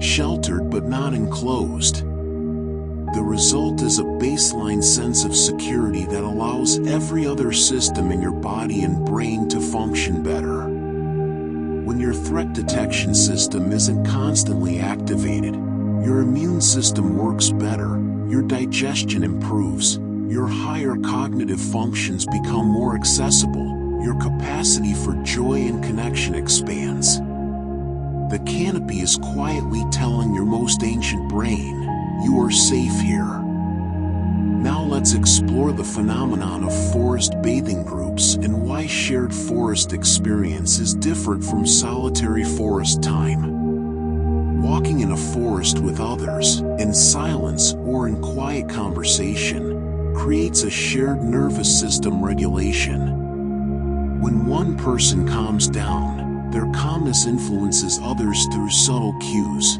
breath rate, movement pace, even pheromones that you're not consciously aware of processing. This is called co-regulation, and it's fundamental to mammalian social bonding. Mothers and infants do it constantly. Close friends and partners do it. But the forest amplifies it. When everyone in a group is simultaneously being calmed by the forest environment, the co-regulation effects multiply. Studies on group forest therapy sessions show enhanced benefits compared to individual sessions for certain outcomes, particularly those related to social connection and feelings of belonging. The forest becomes not just a place of personal healing but a place of communal healing. And here's something beautiful.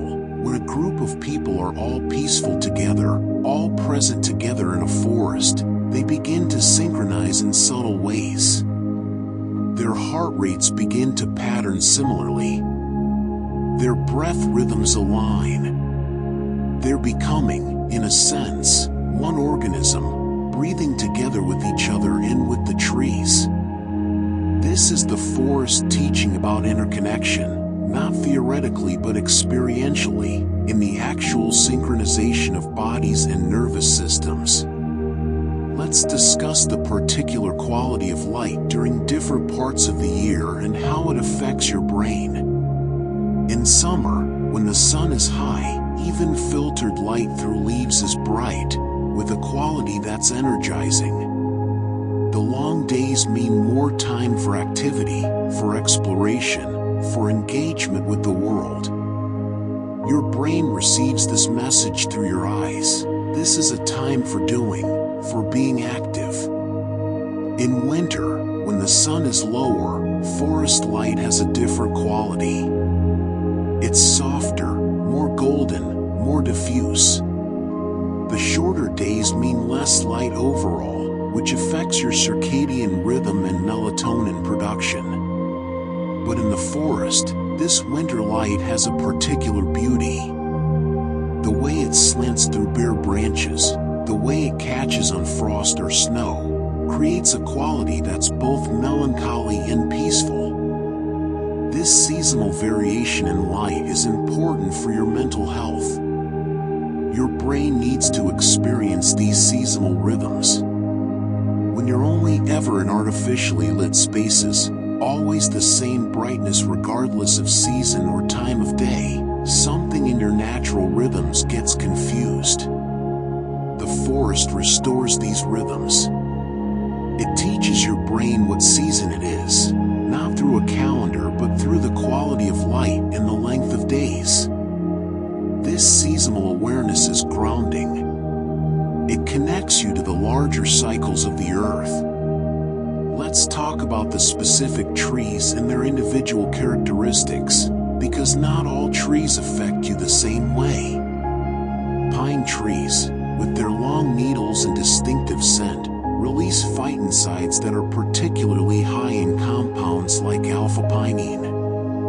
These compounds have been specifically studied for their effects on cognitive function. They may improve focus and mental clarity. Many people report feeling particularly alert and clear-headed in pine forests. Oak trees, massive and solid, with their deeply furrowed bark and broad canopies, inspire a sense of strength and endurance. Oaks can live for centuries, and their wood is dense, hard, resistant.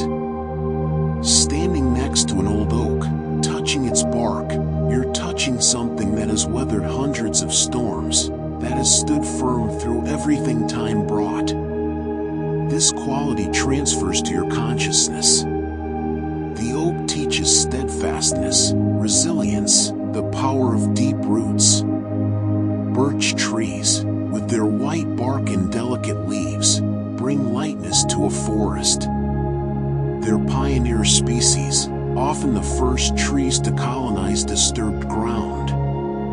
They grow quickly, live relatively briefly by tree standards, and make way for longer-lived species. The birch teaches about the beauty of being transitional, about serving your purpose and moving on, about how even short lives can be meaningful.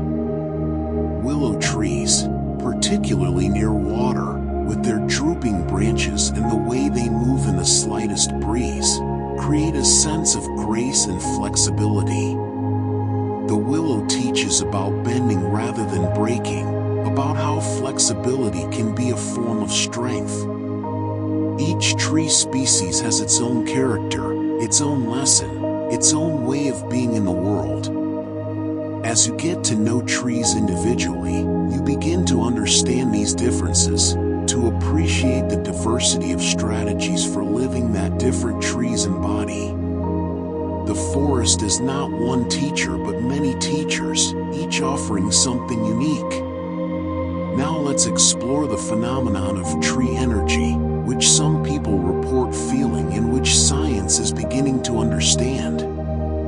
Some people describe feeling energy or vibrations from trees, particularly old or large trees. While this might sound mystical, there may be measurable phenomena underlying these experiences. Trees do generate electromagnetic fields as part of their biological processes. They conduct electricity through their tissues, particularly in the cambium layer just under the bark where growth occurs. Additionally, trees vibrate at very low frequencies in response to wind, a phenomenon that's been measured and studied. These vibrations travel through the tree and into the ground. When you're standing near or touching a tree, you may be detecting these subtle vibrations, though not consciously. Your nervous system is sensitive to vibrations. Your bones, your fascia, your entire body can detect and respond to vibrations at the edge of consciousness. What people call tree energy may be this: a subtle physical phenomenon that your body detects and that your mind interprets as a feeling or presence. Whether you experience this as energy or simply as a sense of connection, the effect is real. People who spend time consciously connecting with individual trees report enhanced well-being, reduced anxiety, and a stronger sense of being part of something larger than themselves. The tree, in some way we're still working to fully understand, is communicating with you. Let's discuss the forest floor in more detail, because what's underfoot matters. The forest floor is composed of layers. At the very top are fresh leaves that fell recently. Below that, partially decomposed leaves from previous seasons. Below that, material that's further along in decomposition, becoming humus. And finally, soil itself, rich with organic matter, minerals, water, air pockets, root systems, and billions of organisms. This layering represents time. The top layer is the present. The layers below are the past. And the soil is the accumulated past feeding the present and future. Walking on this, you're walking on time itself, on the process of transformation from leaf to soil to nutrient to new growth. The springiness of the forest floor, the way it cushions your step, is important for your joints. Walking on a soft, uneven surface is much gentler on knees and hips than walking on concrete. But it's also important for your brain. The slight give underfoot requires constant micro-adjustments and balance, keeping your cerebellum and vestibular system engaged. This engagement, like the complex movements we discussed earlier, is cognitively beneficial. It's exercise for your brain as much as your body. And then there's the smell of the forest floor, especially after rain. That earthy, rich, complex smell is the smell of life and death and transformation all at once. It's the smell of the cycle itself. Your brain finds this smell deeply satisfying, though you might not consciously know why. It's the smell of everything working as it should, of balance, of health. It's the smell of home, in the deepest sense. Let's talk about the way forests filter not just air but also your mental chatter. You probably have a voice in your head, a narrator that comments on your experience, judges things, plans ahead, worries, reminisces. This is sometimes called the default mode network in neuroscience, a network of brain regions that activate when you're not focused on a specific task, when your mind is wandering. For many people, this default mode network is overactive. The mental chatter is constant, exhausting, sometimes cruel. It's the voice that tells you you're not good enough, that rehearses embarrassing moments, that worries about disasters that will probably never happen. In the forest, this network quiets. Multiple studies using brain imaging have shown reduced activity in the default mode network when people are in natural environments. The constant self-referential thinking, the loop of thoughts about yourself and your problems, begins to break. What replaces it is more direct perception. You're seeing trees rather than thinking about seeing trees. You're hearing birds rather than thinking about what the birds mean or reminding yourself to pay attention to the birds. This shift from thinking about to direct experiencing is profoundly restful. It's as if the forest reaches into your skull and turns down the volume on that inner voice, allowing you to simply be present without the constant commentary. The forest gives you a break from yourself, or at least from the version of yourself that's all narrative and no experience. Now let's explore the concept of forest time more deeply, and how it differs not just from clock time but from different types of experience time. There's waiting room time, when minutes feel like hours because you're anticipating something and want it to arrive. There's flow time, when you're so engaged in an activity that hours pass like minutes. There's dramatic time, where a few seconds can feel endless and get replayed in memory over and over. Forest time is different from all of these. It's not exactly flow state, because you're not intensely focused on a task. It's not exactly meditation, though it shares qualities with meditation. It's not quite daydreaming, though there's a dreamy quality to it. Forest time is when time becomes texture rather than duration. You're aware of change, light shifting, clouds moving, a bird taking flight, but you're not tracking how long things take. You're experiencing time as a medium you're moving through rather than something you're racing against or trying to fill. This relationship with time is ancient. Before clocks, before schedules, humans experienced time this way much of the time. The day was shaped by light and dark, by hunger and satiation, by the tasks that needed doing and the natural pace of doing them. The forest returns you to this older relationship with time. And in doing so, it returns you to an older, calmer version of humanity.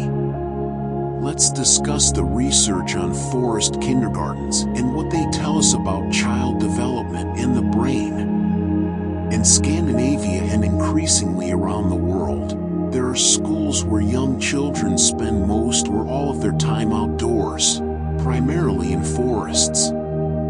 These children learn their letters and numbers while sitting on logs. They study seasons by living through them. They learn physics by building with sticks and stones. The research on these children is remarkable. They show better motor coordination because they're constantly navigating uneven ground. They have fewer sick days because their immune systems are stronger. They demonstrate better social skills and conflict resolution, possibly because the unstructured environment requires more negotiation and cooperation.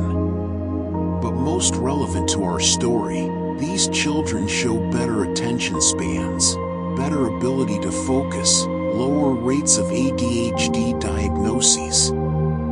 Their brains are developing in an environment of optimal stimulation, engaging but not overwhelming, complex but not chaotic, challenging but not stressful.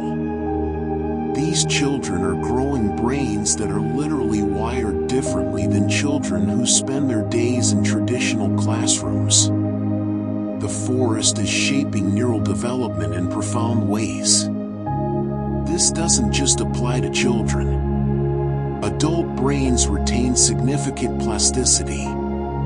The forest can rewire adult brains too, though perhaps more slowly. Regular forest exposure is essentially training your brain to function better. The forest is not just therapy. It's education in how to be a healthy animal at any age. Let's explore the relationship between forests and your sense of wonder, that feeling of amazement and curiosity that children have naturally but adults often lose. Wonder is a specific emotional state characterized by openness, curiosity, and the desire to explore and understand. It's associated with activation in brain regions involved in reward and motivation. Feeling wonder doesn't just feel good, it motivates learning and growth. Forests are wonder-inducing environments. The sheer complexity means there's always more to notice. The scales involved, from tiny moss structures to enormous trees, from a single leaf to an entire ecosystem, provide endless opportunities for that sense of how is this possible? How does a tiny seed contain all the information needed to become a massive tree? How do trees move water from roots to leaves without a pump? How do fungi communicate with plants? How does the entire system balance itself without any central control? These questions, which the forest poses simply by existing, activate your curiosity, your sense of wonder. And in activating wonder, the forest makes your brain more receptive to learning, more open to new experiences, more flexible in its thinking. Wonder is the opposite of cynicism, of burnout, of the tired feeling that you've seen it all. The forest reminds you that you haven't seen it all, that there's always more to discover, that mystery is not something to be eliminated but something to be appreciated. The forest keeps your mind young by feeding it wonder. Now let's talk about the specific phenomenon of tree meditation, a practice in various traditions but also something that happens spontaneously. Choose a tree and sit with it. Not thinking about it, not analyzing it, just sitting in its presence. Your eyes might stay open, looking at the tree, or they might close, just feeling the tree's presence. What happens in this practice is subtle but profound. Your breathing naturally slows to match the tree's much slower rhythm of growth. Your time sense expands to encompass the tree's time frame, where a year is a unit of growth, not an eternity.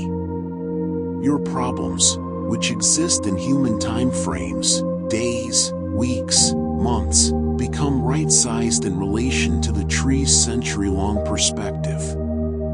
They don't disappear, but they fit into a larger context. And something about the tree's simple being, it's not trying to be anything other than what it is. It's not anxious about its performance. It's not comparing itself to other trees. This quality transfers to you. You remember that you too can simply be. That existence itself is enough. This practice has been measured using EEG. People in tree meditation show increased alpha wave activity, the same brain waves associated with relaxed wakefulness. Their heart rate variability improves, indicating better stress resilience. Cortisol levels drop. The tree, simply by being what it is, teaches your brain a state of relaxed presence. Let's discuss the edge between forest and meadow more deeply, because this edge teaches about contrasts and transitions.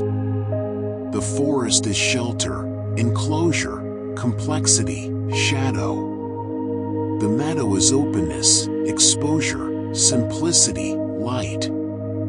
The edge between them is both and neither. Here grow plants that need some sun but not full sun. Here live animals that need both cover and foraging space. Your brain finds edges interesting. They're where change happens, where different systems interact. Visual interest is high at edges because there's more variety, more texture, more complexity. But edges are also about choice. Standing at the forest edge looking out at a meadow, or standing in a meadow looking at the forest edge, you're at a decision point. Go deeper in, or venture out. Stay in complexity or move into simplicity. Life is full of such edges, such choice points. The forest edge becomes a metaphor and a practice space for navigating transitions. You can stand at the edge as long as you need, feeling both possibilities, before choosing your direction. And sometimes the lesson is that you don't have to choose. You can inhabit the edge itself, being comfortable with being between, with not being fully in one space or another. The forest edge teaches comfort with ambiguity, with transition, with the both and rather than either or. Let's talk about the sounds you can't hear in a forest, the infrasound and ultrasound beyond human hearing range. Trees create sounds when wind moves through them, some at frequencies too low for human ears to detect. These infrasonic vibrations can travel long distances. Your body may detect them even though you don't consciously hear them. Animals in the forest make ultrasonic calls. Bats navigate and hunt using ultrasound. Many insects communicate at frequencies beyond human hearing. The forest is full of sound that you're not consciously aware of. But your nervous system, your body, may be responding to these sounds. We know that infrasound can affect human mood and physiology, even when people don't consciously hear it.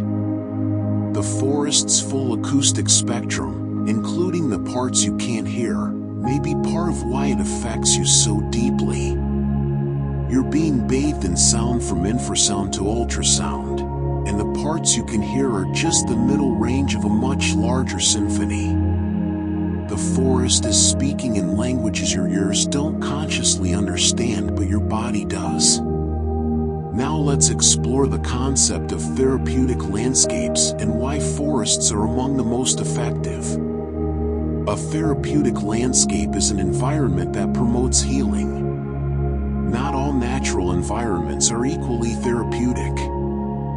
Forests score particularly high on multiple dimensions. They're visually complex but not chaotic. They're emotionally calming but not boring. They're physically accessible but not too easy. They're safe but feel slightly wild. This combination is rare. A perfectly manicured park is safe and accessible but lacks wildness. A true wilderness is wild but may not feel safe.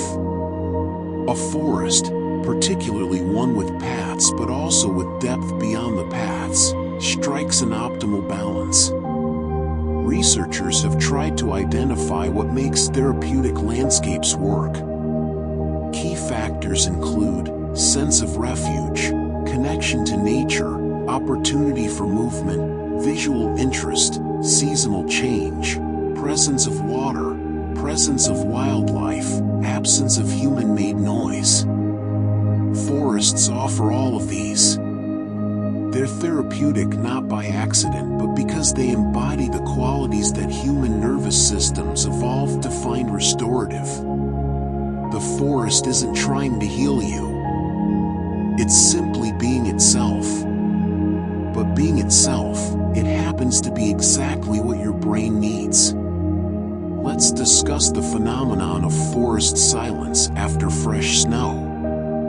Snow muffles sound more effectively than almost anything else in nature.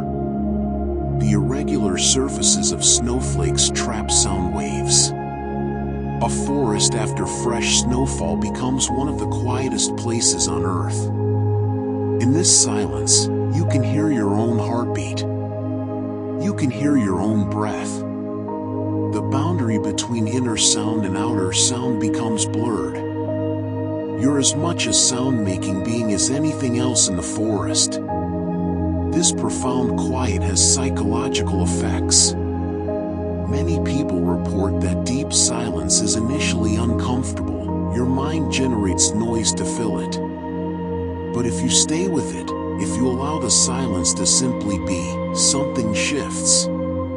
The constant background anxiety that characterizes modern life, the feeling that you should be doing something, checking something, responding to something, begins to quiet. The silence outside becomes silence inside. This inner silence is not emptiness. It's spaciousness. It's the space in which new thoughts can arise, in which creativity emerges, in which you can hear your own deeper wisdom beneath the chatter. The snow-silenced forest is teaching your mind how to be still.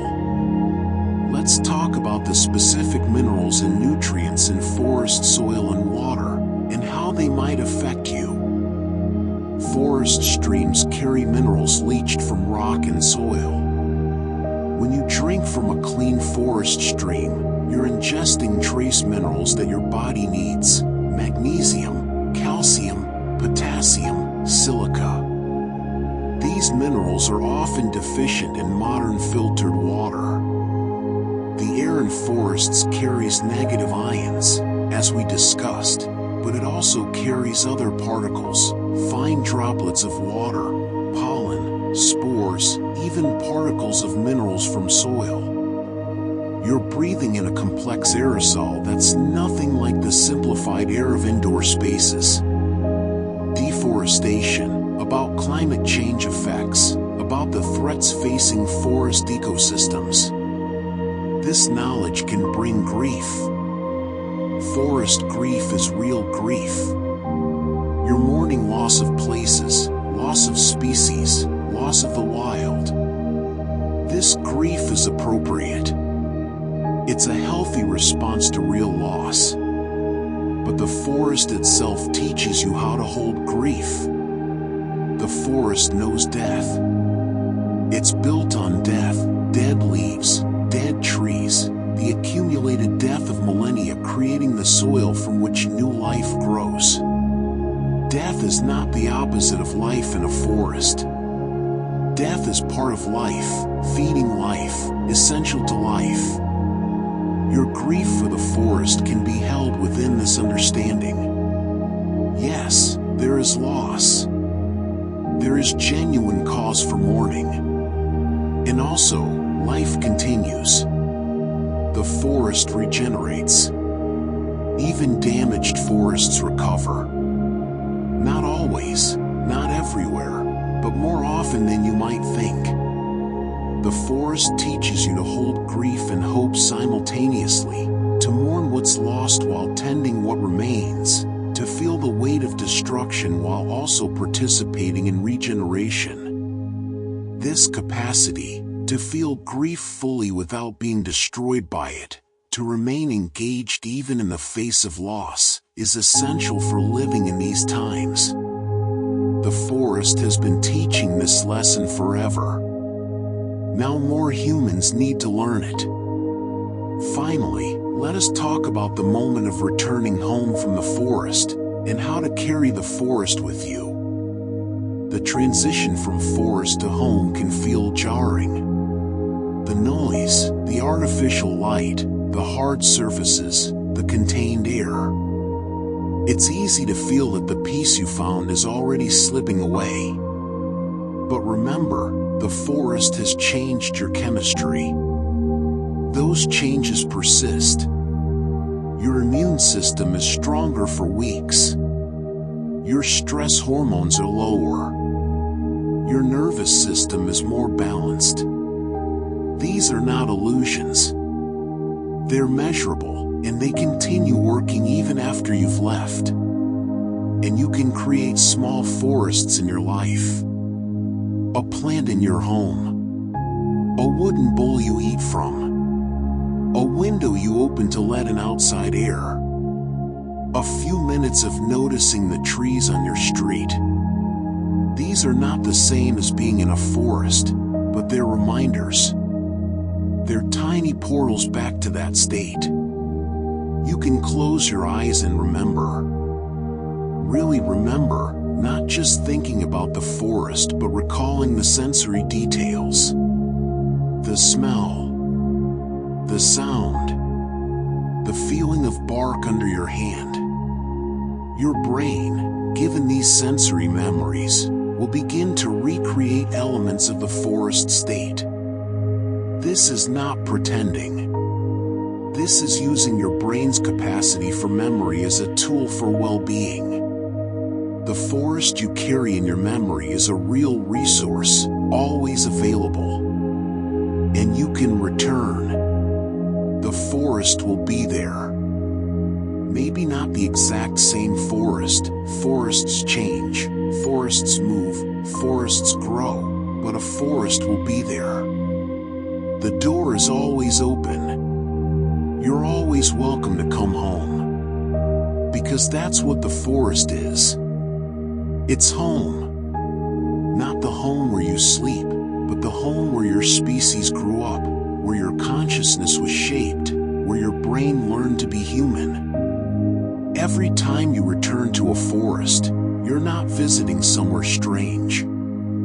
You're returning somewhere deeply, anciently familiar. Your brain recognizes it even if your conscious mind doesn't quite know why. The forest has been waiting for you. It's always been waiting for you. It will always be waiting for you. All you have to do is return. And now let yourself drift completely. Let this story settle into your bones, into your cells, into the deep places where forest and human meet and recognize each other. The trees are breathing. You are breathing. The earth is turning. You are resting. The forest is being. You are being. Everything is exactly as it should be. Rest now. Rest completely. The forest holds you, even here, even now. Sleep.